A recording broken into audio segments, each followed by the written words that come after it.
जय श्री कृष्ण। आपका कृष्ण दरबार में एक बार फिर से स्वागत है। आइए चलते हैं फिर एक नए सफ़र की ओर। पिछले बार जो एक हमने प्रश्न पूछा था रामायण में, लोगों ने प्रयास किए, उसका 2 लोगों ने जवाब दिया। बहुत खुशी हुई कि लोग बाग इस ज्ञान रथ में जुड़ रहे हैं पहिए बनकर। चलिए, आने वाले जगन्नाथ जी के रथ की आप लोगों को बहुत बहुत बधाई और एक नए सफ़र की ओर चलते हैं हम। आज का सब्जेक्ट है जो होता है अच्छे के लिए होता है। चलिए, जैसे एक बार भगवान लेटे हुए हैं, माता लक्ष्मी उनके चरण दबा रही हैं। उनने देखा सुबह हुई, ब्रह्म मुहूर्त आया, भगवान विष्णु ने आंखें खोली। आंखें खोलने के बाद उठे, उनने अपने कमंडल में से थोड़ा सा जल लिया, ऐसा चारों तरफ फेंका और फिर सो गए। दूसरे दिन यह किया, फिर तीसरे दिन यह किया, चौथे दिन फिर यह किया। एक दिन लक्ष्मी जी के मन में प्रश्न हुआ, तो भगवान ने जब कुछ दिन बाद फिर से वह क्रम किया और जल को छिड़का, तो जैसे ही वो सोने को हुए तो माता लक्ष्मी कहती हैं, प्रभु एक प्रश्न है। तो भगवान मुस्कुराए, कहने लगे, बोलो क्या प्रश्न है देवी। तो लक्ष्मी जी कहती हैं, प्रभु ये आप रोज़ सुबह उठ के करते क्या हैं? आप पूरा जल छिड़क देते हैं और फिर दिन भर आप आराम करते रहते हैं, सोते रहते हैं, ये करते क्या हैं? तो भगवान मुस्कुराए और कहते हैं, देवी मैं हर जीव के हिस्से का भोजन, भाग्य का, कर्म का, उसके संपूर्ण भोग मैं उसको प्रदान कर देता हूँ। तो देवी जी कहती हैं, प्रभु मात्र जल छिड़कने से हो जाता है? तो भगवान कहते हैं, हाँ, कोई रह गया हो तो तुम बताना हमें। ठीक है। भगवान अपने फिर शयन निद्रा में पहुंच गए। दूसरे दिन लक्ष्मी जी ने देखा कि प्रभु के उठने का वक्त हो रहा है, तो उनने धरती की ओर देखा, तो धरती पर एक चींटी जा रही थी। माता लक्ष्मी ने उस चींटी को उठाया और उठाकर एक डिब्बे में बंद कर दिया। उसके ऊपर एक डिब्बा बंद किया, उसके ऊपर एक डिब्बा बंद किया, उसके ऊपर एक डिब्बा बंद कर दिया और अपने पास छिपा लिया। भगवान उठे सुबह, उनने फिर वह कमंडल से जल लिया और चारों ओर छिड़का और फिर सोने के हुए। तो माता लक्ष्मी कहती हैं, प्रभु। भगवान फिर मुस्कुराए, कहने लगे, बोलिए देवी आज क्या प्रश्न है? तो देवी लक्ष्मी कहते, प्रभु आपने सबके हिस्से का दे दिया।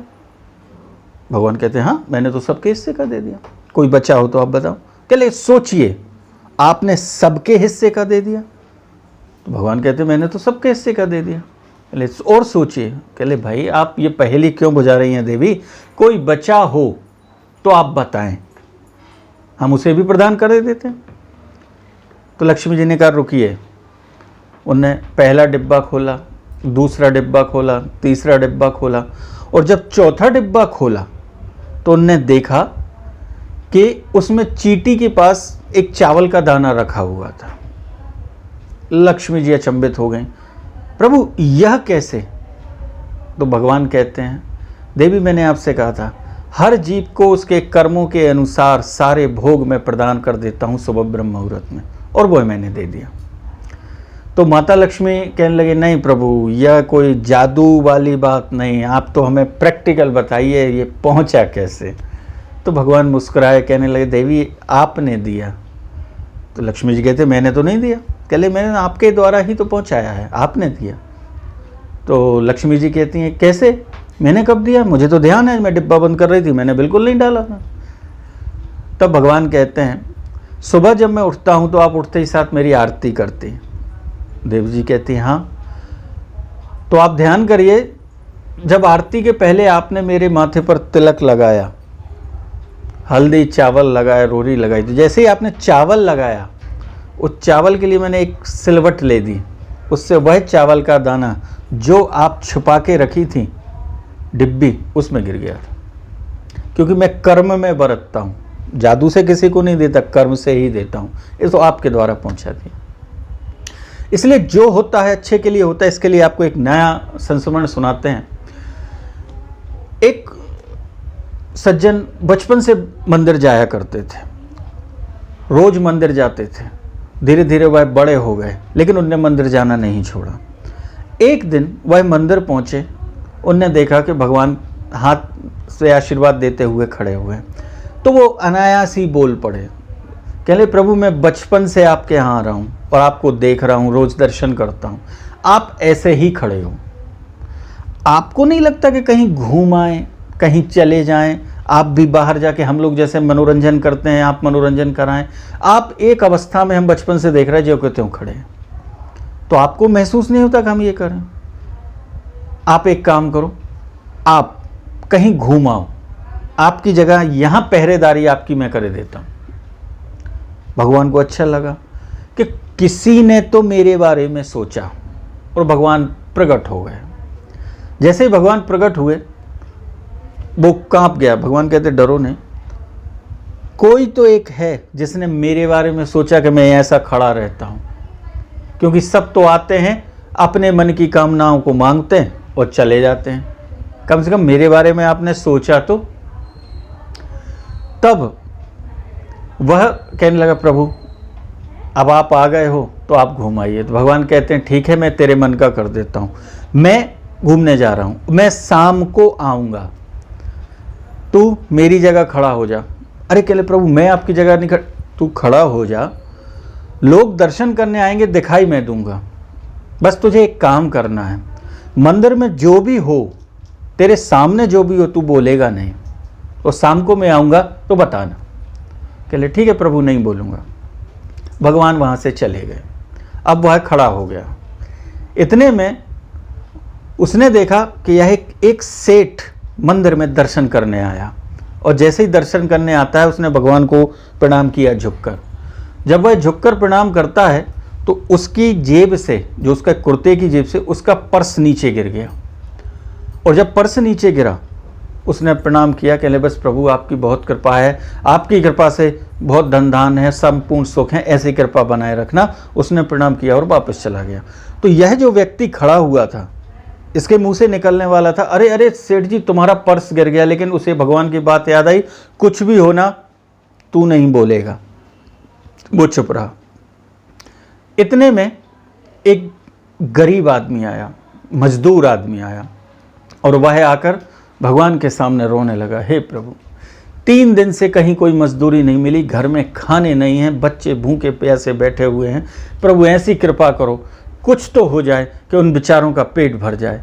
मैं आपने यदि जो उत्तरदायित्व मुझे मेरे बच्चों को पालने के लिए दिया है वह पूरा हो जाए, हे प्रभु कृपा करो। और उसने आंसू बहाना चालू किए, और उसने जैसे ही झुका तो उसकी नज़र पर्स पे पड़ी। जब उसने पर्स खोल के देखा तो उसमें नोट भरे हुए थे, सेठ जी का पर्स था, भरे हुए थे। उसने कहा वाह प्रभु आपने तो बहुत जल्दी प्रार्थना सुन ली, और उसने वह पर्स अपनी जेब में रखा और चला गया।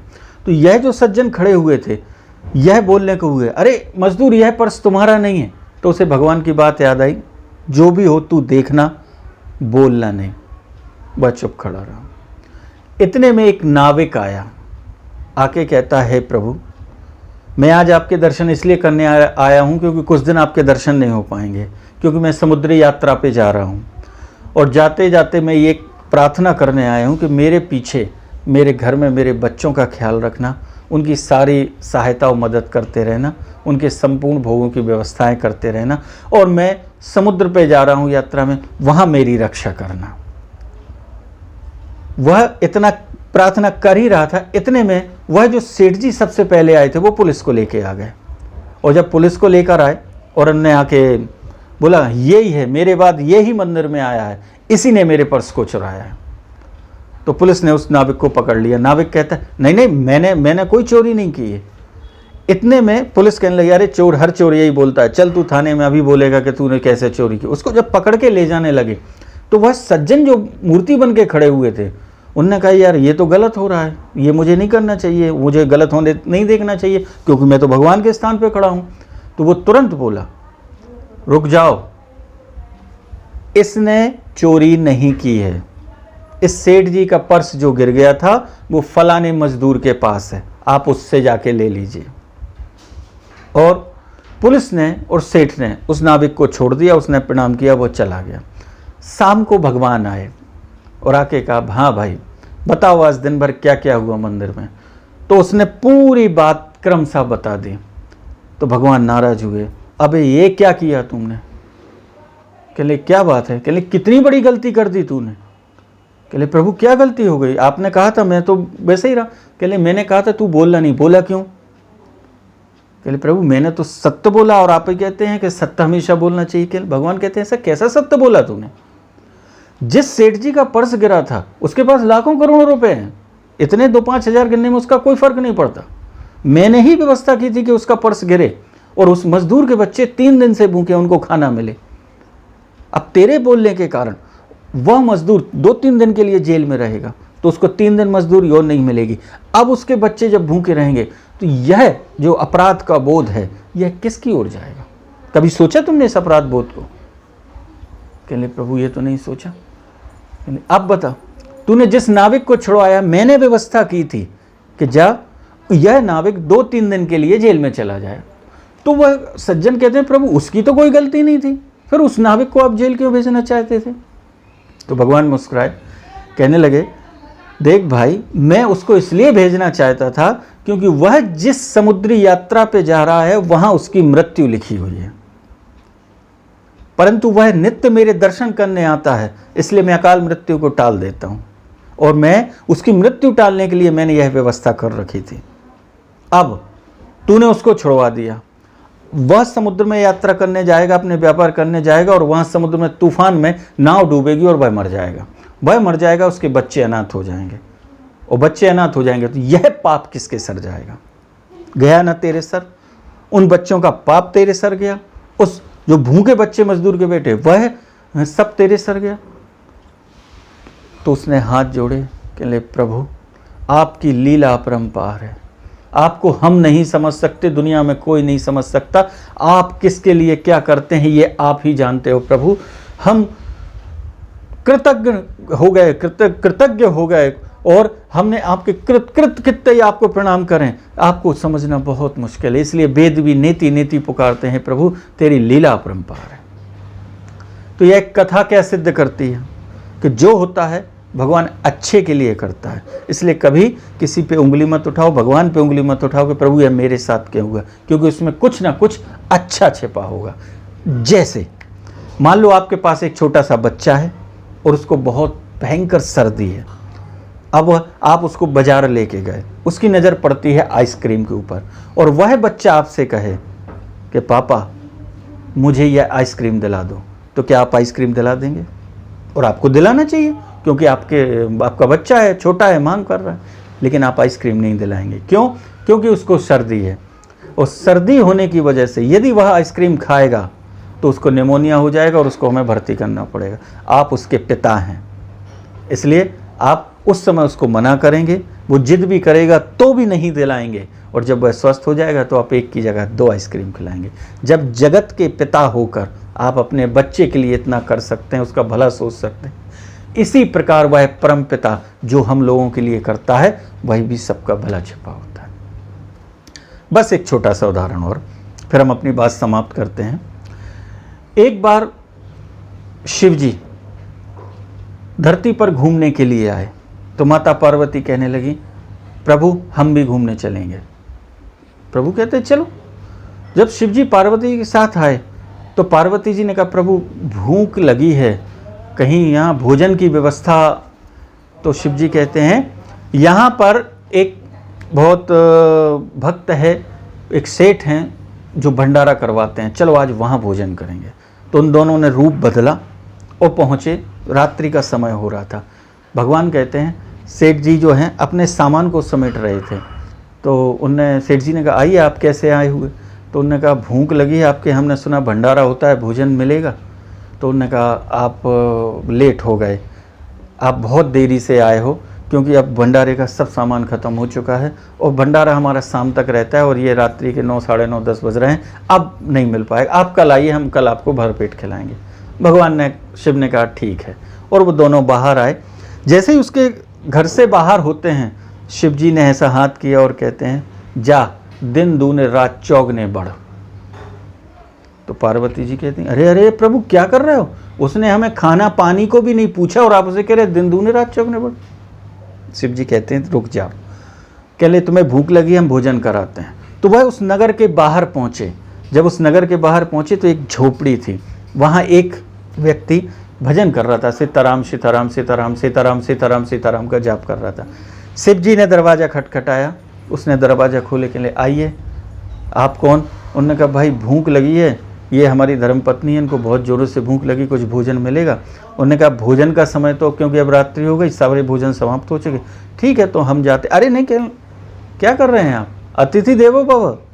हमने ये कहा है कि भोजन समाप्त हो गया, ये कहा है कि आपको कुछ नहीं मिलेगा, ये नहीं कहा कि कुछ नहीं मिलेगा। आप बैठिए, मेरे पास एक गाय है, मैं अभी दूध निकालता हूँ उसका, उससे खीर बना के आपको खिलाता हूँ। उसने जाके गाय से दूध निकाला और उसकी खीर बनाई और उसको खिलाया।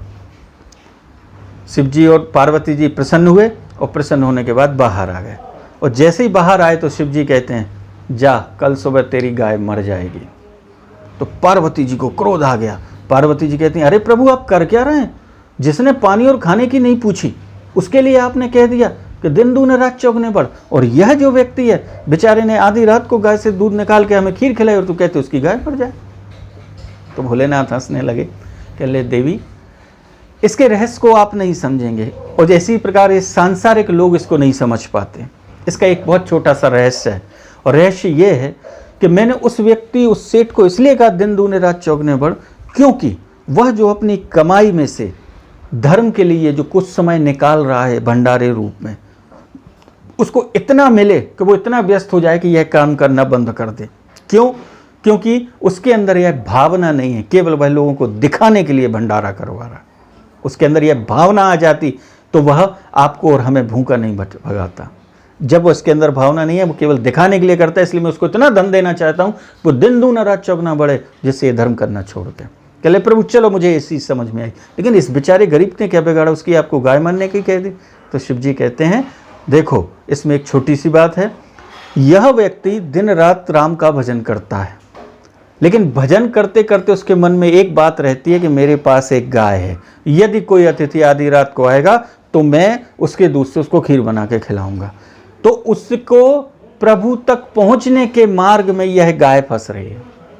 इसलिए मैंने उससे कहा कि कुछ समय बाद उसकी गाय चली जाएगी, तो जब गाय चली जाएगी तो उसके पास से यह साधन खत्म हो जाएगा, वह पूर्ण समर्पण भाव से राम की भक्ति में लग जाएगा और उसे मोक्ष मिल जाएगा, उसे राम की प्राप्ति हो जाएगी।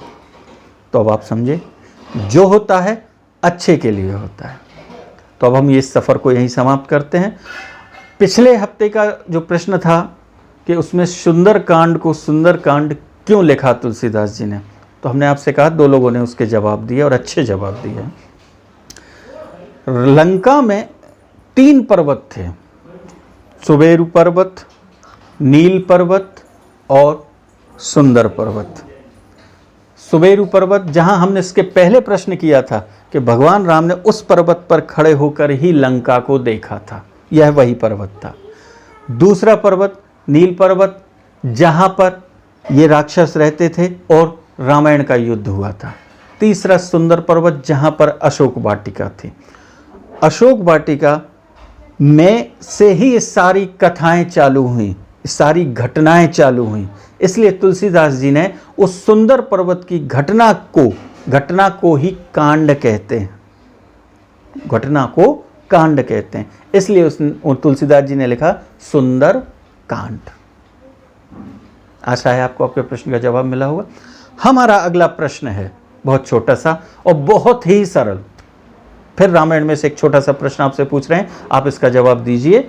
अगले हफ्ते हम इसका जवाब देंगे। और प्रश्न यह है कि भगवान विष्णु का अवतार भगवान राम थे और माता लक्ष्मी का अवतार माता सीता थी। जब सीता हरण हुआ तो सीता हरण में आपने देखा रामायण में कि भगवान राम ने रावण को मारने के बाद अग्नि से अपनी सीता वापस ली और छाया सीता जो लंका में रही वह छाया सीता कहलाएं। तो प्रश्न यहाँ ये आता है कि छाया सीता कौन थी, वह किसका अवतार थी? इस प्रश्न का जवाब आप हमें अगले हफ्ते तक भेजें, अपने कमेंट्स करें। आपको यह एपिसोड अच्छा लगा हो तो आप इसको प्लीज़ लाइक करिए, शेयर करिए और सब लोगों तक इस ज्ञान को पहुंचाइए, क्योंकि यह ज्ञान की गंगा जितने लोगों तक पहुंचे उन तक पहुंच के सबका भला हो। बस इतनी बात कहते हुए भगवान आपकी सारी मनोकामनाएं पूरी करे, आपको स्वस्थ रखे और आपको सफल करे। इसी उम्मीद के साथ जय श्री कृष्ण।